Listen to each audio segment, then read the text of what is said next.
Markets don't usually collapse with a bang. They crack quietly deep inside places most people never look. A line on a chart bends the wrong way. A yield ticks higher. A funding market tightens just enough to force someone somewhere to sell. By the time headlines notice, the damage is already done. Right now, the world is staring in the wrong direction. Everyone is watching the Federal Reserve, the US election cycle, and geopolitical flashpoints. But the real fracture, the one threatening global liquidity, has appeared thousands of miles away, inside a bond market most people stopped thinking about decades ago, Japan. And what just happened there is not a theory. It's a mechanical failure. The butterfly that became a hurricane chaos theory talks about the butterfly effect, the idea that something as small as a wing flap in Tokyo could eventually create a tornado in New York. In finance, this isn't philosophy. It's plumbing. And right now, the butterfly isn't flapping. It's tearing the roof off the system. A single chart has just snapped a 25-year trend line, one that defined the entire era of free money. Japanese government bond yields, specifically the 30-year yield, have surged to 3.5%. The 10-year has crossed 2.13%. These are levels Japan hasn't seen since 1999. To most people, that sounds painfully boring. Bond yields in Japan? Who cares? But to the institutional core of global finance, this is a catastrophe. Why Japan matters more than anyone realizes. For more than 2 decades, Japan functioned as the world's ATM, rates near zero, sometimes negative, unlimited yen creation. Global investors borrowed that cheap money and pushed it everywhere. US tech stocks, real estate, venture capital, crypto, emerging markets. The entire asset boom of the 2000s and 2010s ran on Japanese liquidity. That machine just shut down. Borrowing costs have exploded. The free money isn't free anymore. And that triggers something far more dangerous than a correction, a global margin call. In this multi-part investigation, we're breaking down why a rate move in Tokyo is draining liquidity from New York, why the hidden leverage supporting the S&P 500 is unwinding right now, and why this shock marks the final pivot, out of paper assets and into silver. Because when systems break, they don't fail everywhere at once. They fail at the weakest link, and that link is the yen. The game Wall Street played for 25 years. To understand why 3.5% is disastrous, you have to understand the game Wall Street has been playing since 2001. It's called the yen carry trade. Imagine you're a hedge fund manager in New York. You want exposure, Nvidia, Bitcoin, Treasuries, but you don't want to use your own capital. You want leverage. So you search for the cheapest loan on earth. You find Japan. The Bank of Japan keeps rates at zero. You borrow 1 billion yen. The interest cost is negligible. You convert it into dollars and buy assets yielding 5%, 8%, even 10%. You keep the spread. Do this at scale, and you get trillions of dollars flooding out of Japan and into Western markets. This wasn't a side effect. It was the liquidity engine of the bubble. Japan printed, the world borrowed, asset prices inflated, but the trade only works under one condition. Japanese rates must stay low. Why the carry trade is now collapsing when Japanese yields rise, borrowing costs spike. The math stops working. And if the yen strengthens, the borrower owes more than they started with. That's exactly what's happening now. Inflation has forced Japan's hand, control is slipping, and the 10-year yield at 2.13% is the signal that the game is over. Hedge funds must unwind, and unwinding means selling. US stocks, US bonds, anything bought with borrowed yen. This selling has nothing to do with earnings or economic growth. It's not emotional, it's mechanical. Pure deleveraging. The 3.5% tipping point. No one is talking about the real danger isn't hedge funds, it's Japanese institutions. Japan is a nation of savers, pension funds, life insurers, conservative pools of capital. For 20 years, they were forced offshore because domestic yields were useless. So they bought US debt, European bonds, Australian paper. Japan now holds over $1 trillion in US Treasuries. But here's the critical threshold. For years, Japanese funds openly stated that 3% domestic yields would trigger repatriation. We're now at 3.5%. Risk-free, no currency risk, no geopolitical exposure. So the money is coming home. The repatriation vacuum. Japanese funds are selling treasuries, selling European debt, pulling liquidity back to Tokyo. That leaves a massive hole in US markets. If Japan steps away, who buys America's debt? China, they're selling.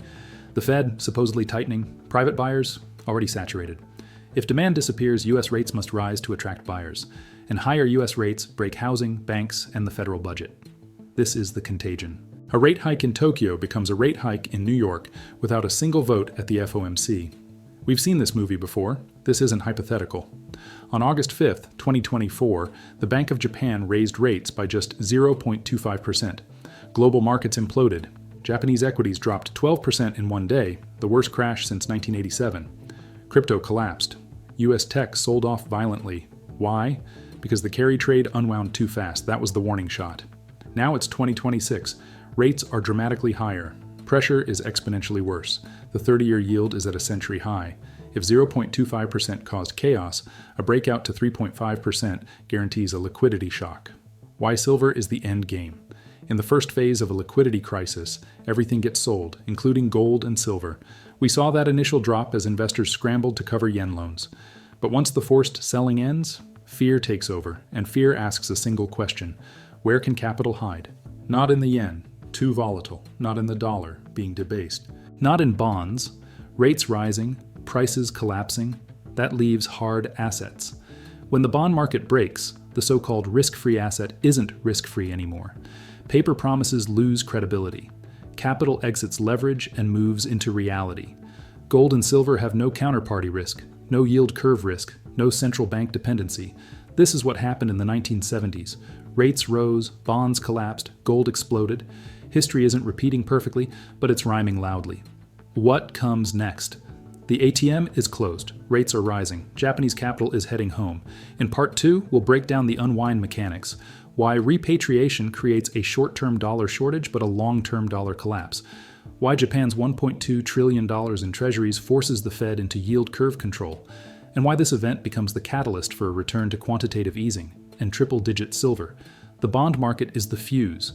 The silver market is the explosive. Stay tuned. The blast radius is still expanding. Is the anti-dollar. So what's the opposite of the dollar in a system under stress? Silver. That's why the news out of Japan is explosively bullish for precious metals. It corners the Federal Reserve. Whether they like it or not, they are forced to print. They must absorb the bond selling coming out of Japan. In effect, Japan is exporting its inflation problem straight into the United States. This brings us to a term you are going to hear constantly in 2026, yield curve control. Japan ran this experiment for years. Now the United States is next. Yield curve control, YCC, is when a central bank draws a hard line in the sand and says, the 10-year Treasury yield will not rise above this level, let's say 4.5%. If the market pushes above it, the central bank steps in and prints unlimited money to buy bonds and force yields back down. This is not strength, it's surrender. It means inflation is no longer the priority. Government solvency is. Currency value becomes collateral damage. Once YCC is announced or even hinted at, the bond market dies. It becomes a zombie. Returns are capped, but inflation is not. Capital flees. It cannot stay in bonds. It cannot sit in cash. So it moves into real assets. This is how a crack-up boom forms. The economy can be weak, even broken, while asset prices rise, not because things are healthy, but because the currency is being diluted to save the system. Silver thrives in this environment. Why silver, not just gold? Gold will perform well, that's a given. But silver has leverage gold doesn't. Silver sits at the intersection of money and industry. It has monetary history and industrial necessity. It cannot be printed, substituted, or diluted. And remember, this crisis begins in Japan. Japan is a manufacturing powerhouse. Think Toyota, Honda, Panasonic, Sony. These industries consume massive quantities of silver. As Japanese capital repatriates and the yen strengthens, Japan's purchasing power rises. Raw materials become cheaper in yen terms. A stronger yen means Japanese industry can buy more commodities, more silver, at the global level. That drains supply from the market. So silver gets hit from two sides: monetary demand, the Fed printing to absorb bond selling. Industrial demand, Japanese manufacturers securing supply, both roads point higher. The banking contagion. But there's another layer to this story, one most people miss: the banks. Banks are the pipes of the carry trade. They didn't just watch this unfold, they enabled it, they lent the yen, they financed the leverage, and now those loans are under pressure. This is where things get dangerous. In Part 3, we move into the banking contagion. We open the books on the derivatives market, the shadow casino where banks placed massive bets on rates staying low forever. Because that's the assumption they built everything on. For 2 decades, global banks believed cheap money was permanent, that the yen would always be the funding currency. They stacked leverage on leverage, creating a tower of bets balanced on low rates. Now the foundation is cracking. A 30-year Japanese yield at 3.5% doesn't bend that structure. It fractures it. The derivatives time bomb.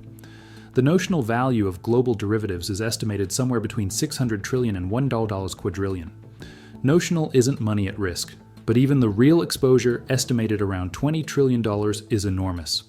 Most of these derivatives are interest rate swaps.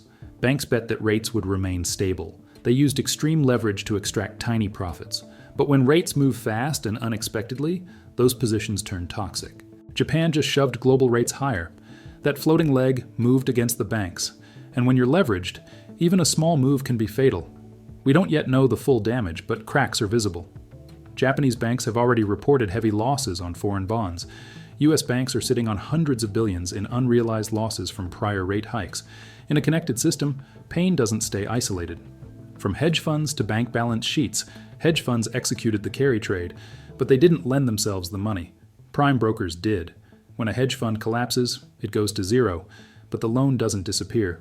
The loss climbs the ladder, from the fund to the broker to the bank. We've seen this movie before. One fund implodes, a major bank eats billions in losses. Now imagine that happening across multiple funds simultaneously as the yen spikes. That's systemic. Banks pull back, credit tightens, interbank trust evaporates, liquidity freezes. And when credit stops, the economy stops. At that point, the central bank has no choice. The Fed's real mandate officially, the Fed has two mandates: price stability and employment. Unofficially, it has a third: financial stability. Right now, inflation is still above target. The textbooks say keep rates high. But the banking system is under stress. History is clear on what happens next. When inflation and stability collide, stability wins. The Fed will pivot, not because inflation is beaten, but because something broke. That pivot might come as rate cuts, or renewed quantitative easing, or yield curve control. However it arrives, it's bullish for silver. Silver loves inflation, but it loves inflation caused by policy panic, counterparty risk, and physical metal. This brings us back to your portfolio. Why does a banking crisis matter to a silver investor? Counterparty risk. If your silver exposure is through ETFs, pooled accounts, or derivatives, you rely on banks. And if those banks face solvency stress tied to yen carry trades or derivatives, your asset becomes part of the problem. Physical silver has no counterparty. A coin doesn't care about bond yields. It doesn't care about bank balance sheets. It doesn't care about central bank policy. That's why premiums are rising. People are waking up to the risk of leaving wealth inside a stressed system. The Japan shock is the fire alarm. Smart money is finding the exits. And the exit is a vault door. The final chapter, price targets. So where does silver go? History gives us the roadmap. 2008, liquidity crash. QE, silver up 500%. 2020, crash, trillions printed. Silver doubles in months. Crisis first. Printing second. Rally third. This time we start from a much higher base. A simple doubling puts silver near $150. A tighter gold-silver ratio puts it at $300. The upside is uncapped. The downside is limited by industrial necessity, but the path will be violent. There will be sharp drops, margin calls, shakeouts, designed fear. If you are unleveraged, if you hold the metal, you can survive the ride.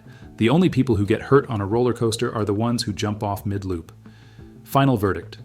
The Japanese 30-year yield is the pin. It ends the cheap money era, it forces capital home, it corners the Fed, and it turns silver from a trade into a monetary refuge. The butterfly flapped its wings. Now the wind is howling. Hold fast, the repricing has begun.